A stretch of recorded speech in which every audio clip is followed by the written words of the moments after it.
Abu Rayyan from Senegal. Assalamu alaikum wa rahmatullahi wa barakatuh, Sheikh. Wa alaykum assalam wa rahmatullahi wa barakatuh. Assalamu alaikum, Sheikh. Wa ilaykum.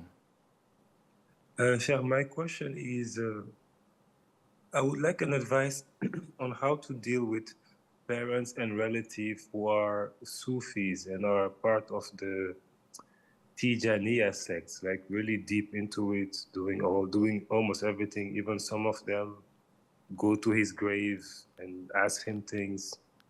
And when I try to explain them some certain things, they tell me that they know better than me, that I should not say anything. So I would like to know how to deal with that. Abu Rayyan, unfortunately, this is the dividing line between true Islam and hypocrisy. A true Muslim is someone who submits his will to Allah.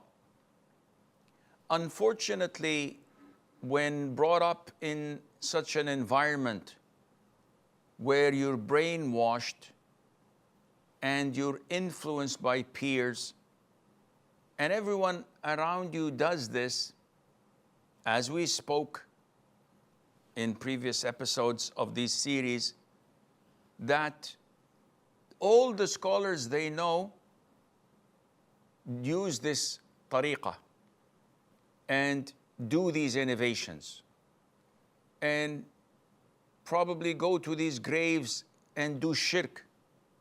But this is all what they see in front of them.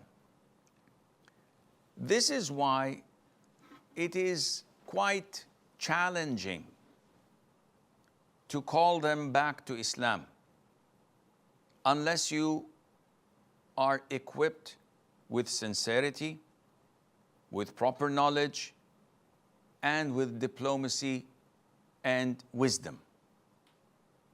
Sincerity, because Allah Azza wa Jal opens closed hearts with it, because you're addressing them from heart to heart, and Allah makes that works. Knowledge, because if you speak to them by saying, oh, Shaykh al-Islam said so and so, Ibn al-Qayyim said so and so, they shrug their shoulders and say, we have half a dozen of other scholars who say differently, and they come cheaper by the dozen. So your scholars against or versus our scholars. Let's see who wins. This wouldn't work. Rather go back to the Quran, to Allah's word. This is something no one can argue. Though there are some hypocrites who would argue. When you show them a verse from the Quran or an authentic hadith or hadiths, overwhelming proofs and evidences, they would have the audacity to say, yes, but is it possible that our scholars did not know about this or do not know about this? So they blind follow their scholars and reject the Quran and the Sunnah. This is true hypocrisy, total hypocrisy. Deep down inside, they're not Muslims.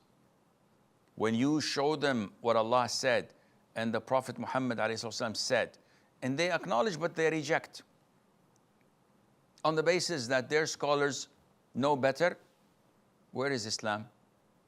It's nowhere to be found with them. However, this is how you should be equipped with knowledge from the Quran and the Sunnah. Don't use scholars' names that they don't approve of, because that would be a point against you. Wisdom and diplomacy is also needed because you need to know when to address them.